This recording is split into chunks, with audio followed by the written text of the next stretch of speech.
Good morning, namaste to the people of India. Everywhere there is natural disasters going on. I was listening to some of the parliamentarians, especially from the ruling side, from the treasury benches, talking nonsense. They were making fun of the Wayanad tragic, natural disaster. They are saying, oh, because you all didn't vote for BJP, that is why God is punishing. So is God punishing the people of Uttaranchal and Himachal for having voted for BJP and not voting for the opposition? Stop this nonsense. Stop this ranting. People you are elected should have more sense in what you are talking. You're talking nonsense and arrogance. That arrogance is your downfall. You all don't understand. See, today what is happening in Bangladesh happened sometime back in Sri Lanka and also in Pakistan. It's not very far off for this to happen in India. People are disgusted and, are boiling inside. The budget is a nonsense budget. I don't know if the lady knows from her head to her toe anything about economics, or has she ever realized what is life. Because for her 15 years she's getting everything free, you see. So what will she know about the problems of the middle class and the honest citizen? The farmers are struggling, everybody is struggling. And the budget that she has presented to the country is a nonsense budget. And she's got the arrogance to smile and to laugh and to be sarcastic smile and hitting on her head. The leader of the opposition is talking sense. I am no fan of his. But when they are talking sense, we have to accept it. And when you are talking nonsense, we have to tell you you're talking nonsense. Nirmala Sitharaman, you're not an elected representative. For so many of your activities, or you're nominated as the representative from the Lok Sabha. That doesn't give you the right to be arrogant. I've heard many people who have visited you or who have met you with some issues. They say you're so arrogant, you don't even have a ear for anybody. I know of people in the committees for the finance budget people, quite a few people from the industry, who say that you are very arrogant. Your own party people say you're arrogant. You're not come from the grassroots, my girl. What is that you know about life? Just because you don't eat onions, just because you don't eat garlic, doesn't mean the others should not eat and say, I don't know about the price. Then you shouldn't be. Just if you got any kind of conscience, just resign. Nirmala, what is your arrogance about? You think that you're somebody great? You will be in the annals of the records of the Indian history that you're one of the worst worst. My God, if you become that will become worst. You're one of the worst finance ministers. The worst. I don't even like Chidambaram, but I feel he is more humane than compared to you. He's more realistic. He has done some good in the finance ministry. I won't say everything bad about him, but then I personally don't like him. And you have not even gone to the masses for vote, and then you talk so arrogantly. You think what? You're the cat's whiskers? People start booting you, you don't know what it will be. See what's happening to Sheikh Hasina. You are nothing in front of her. At least she's been elected as a popular leader. You're not even that. I don't know for what capacity of yours that the Prime Minister is taking you in his cabinet for the last 3 terms. That shows his capacity. I know he even put Mr. Pon Radhakrishnan as a finance minister for state.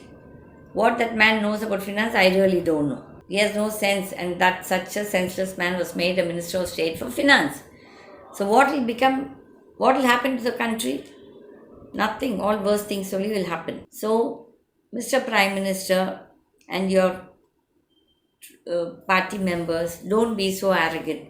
People have taught you a lesson. People have said in this 2024 election, almost 64 constituencies, you have been in those constituencies, you have been defeated. And you said you're going to get 400, almost 163 seats you have lost, or 160 seats you have lost for 400. So this itself is a lesson people have taught you. If it was not for Chandrababu Naidu and Nitish, the stupid decision that they have taken to support you, they are shameless too. Because you have abused them, you have spoken so much of a nonsense about them. Everything is there in the media. Thick skin they have, Mr. Chandrababu Naidu and Mr. Nitish Kumar, that they have gone and given you the support. They will learn a lesson of their lifetime. You're not elected popularly. Your party has got only 240 seats. You're running short of almost another 40 seats or 42 seats. So don't act or don't be arrogant. It is not good for you. It is not good for the country too. Be humble, Mr. Modi. You say always, I'm a tea man's son, a tea man's son. But then you don't behave like a person come from a humble beginning. You're so full of arrogance, you're so full of everything, which is not good for a prime minister, not becoming of a prime minister. You have to learn a lot from Mr. Lal Bahadur Shastri. He was a very simple man, a man with a conscience. But you politicians today don't have any conscience. Your railway minister is behaving like a rogue, like a rowdy, the way he was talking.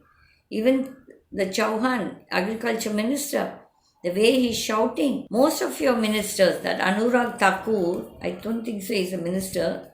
I stand corrected, but he's so full of arrogance. What is that you people are talking about caste? What is that you people listening? We should have a casteless society, and all this, religion, all this is man made. Stop dividing the people with hatred towards each other. It's not good. It's not good for any one of us and not good for the nation at all. What development have you done, Mr. Modi? Look at the bridges, how they are falling. Look at the airports. Look at the way you're giving all the things like monopolizing for Adani and Ambani. What are they? They were just ordinary people some 40 years back. Just with ill-gotten money from the politicians, they have built whatever they have built. But that's not the truth. You need to be more realistic. You say you're spiritual. You're not at all spiritual. You call yourself Paramatma. You're not a Paramatma. The Paramatma will teach you a lesson. The Paramatma says you're Asur to me. Krishna talks to me. I don't care who makes fun of me. I care a damn about it. He says all of you should be destroyed. And this is my prayer to Krishna also. Why do you elect such people? Why do you put such people in powerful positions when they don't have any empathy? You people don't empathize with the problems of the people. You have no sympathy for the common man, the honest citizen of this country. The honest citizen feels why I should be honest. The crooks are all doing well. They're enjoying. Many a time my friends ask me, what's the use of being honest, Gita? Which I also sometimes feel. Everywhere there's corruption. Whether state governments, central governments, the government officers, they all think that they're all the cat's whiskers. They think that they have two bloody horns. People watch Bangladesh. People have come to the streets. I told in 2016 or 2017, December 16, after Jayalalitha's death, I said, people world over will hit the road. Will hit the road like what is happening in Bangladesh or what happened in Sri Lanka, what happened in Pakistan, and even other countries. World over there is problem. World over the politicians have looted their countries and then they are en masse with corruption. They took all the money, corruption, and then now they are hiding and they seek asylum somewhere. No, this won't go on for long. People are going to teach you all a lesson. People's power is more powerful than all that you are elected. Your elected leaders, your arrogance will all be taught a lesson. People will hit the road and they will hit you also. That's not very far off. Bangladesh, Mujibur Rahman at one time was considered a hero and the father of the nation. Yesterday, this very same people bring down his statue. I was telling somebody yesterday to a friend of mine, do you know why you should not have statues? That how people will be ungrateful too. It is wrong on both sides. People also should not be so drastic and the politicians also should not be so arrogant. The people in power, just not politicians, even bureaucrats, people in the government who are getting government salary. You're all servants of the people and you need to be humble. Empathize with the problems of the people and not be sitting there arrogant, thinking that you are the cat's whiskers or your God in yourselves. You are not God. We don't know whether there is a God or not, but for me, my God is my nature. I believe nature is my God. And I am very sure that nature is going to destroy. And we are seeing it happening everywhere. Sikkim, Northeast, Manipur, Delhi, Himachal, Uttaranchal, Uttarakhand, wherever, and Wayanad, Pune, and even Godavari now is in spate. So, Nature is telling us enough is enough. Either you'll change or we teach you a lesson. I wish they teach us a good lesson. We need to be taught a good lesson. It's high time people got a whacking from nature. A whacking. We need to be whacked by the nature. I'm including even myself. I say we. Budget, such a horrible budget. And the lady has the audacity to give one dirty, sarcastic smile. Shame on her. Mr. Modi, don't think that you're not replaceable and you're the ultimate in life or in this country. You will be replaced very soon. If there is a God, and I believe, and my God is true, all you politicians who are corrupt, I care a damn of which party it is. All the corrupt politicians should be destroyed by nature. So it's a warning for all you politicians. Nature is telling us, behave yourselves. But we don't seem to be learning a lesson from all our natural disasters. So stop all this ranting in the parliament. Do some good work. We don't want you all to waste our money. It is the people's money, the taxpayers' money, which is being spent there for all your jaunts and for all your flight tickets and for all your pensions and your salaries. I wish these parliamentarians, all the crore-patis, will have a conscience to return the salaries that they receive. We never asked you all to come and stand for election. You are there to loot the country. If you had some sense, you will not take that salary. You will spend that money for some good cause. Either good for the children's education or for people economically backward people health. No, but you all want your pensions, you want your flight tickets, you want everything at the people's cost.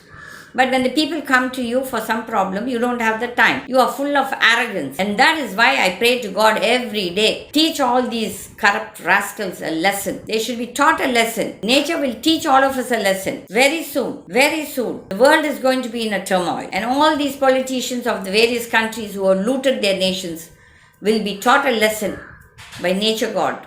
No one else. People need not even teach a lesson. Nature God will teach you all a lesson. You can't bloody fight nature. Maybe people, you will shoot them, you will kill them, like how you hit the students in. But you will get a whacking from the nature, and that nature is the best teacher for you all, to teach you all a good lesson, how to behave yourselves. People, it is we who are at fault. We elect these crooks. We make these crooks leaders. They are not fit to be our leaders. So think 10 times before you vote. And don't be emotional, don't get emotional. I see a lot of people, especially in Tamil Nadu, they ask me, even sometimes when I go abroad, people ask me, how is Annamalai? How is he? As though he's one big saint. He's another, I don't know, I have words. All these corrupt rascals who come into politics just to loot and to blackmail. These are not the politicians we need. You youngsters who are running behind that Annamalai, please think 10 times. He is not the leader for you. Don't follow that fellow. This is for people from Tamil Nadu. And even the channels which were all saying, oh, Annamalai, he lost. Good. My God answered. I'm not worried that the people answered, but my God answered my prayer. I prayed to God. Defeat all these rascals. And God did what I asked, what I prayed for. That way I am thankful to God, and my appeal, humble appeal to the people of India. Think 10 times before you elect or select a person as your leader. Thank you.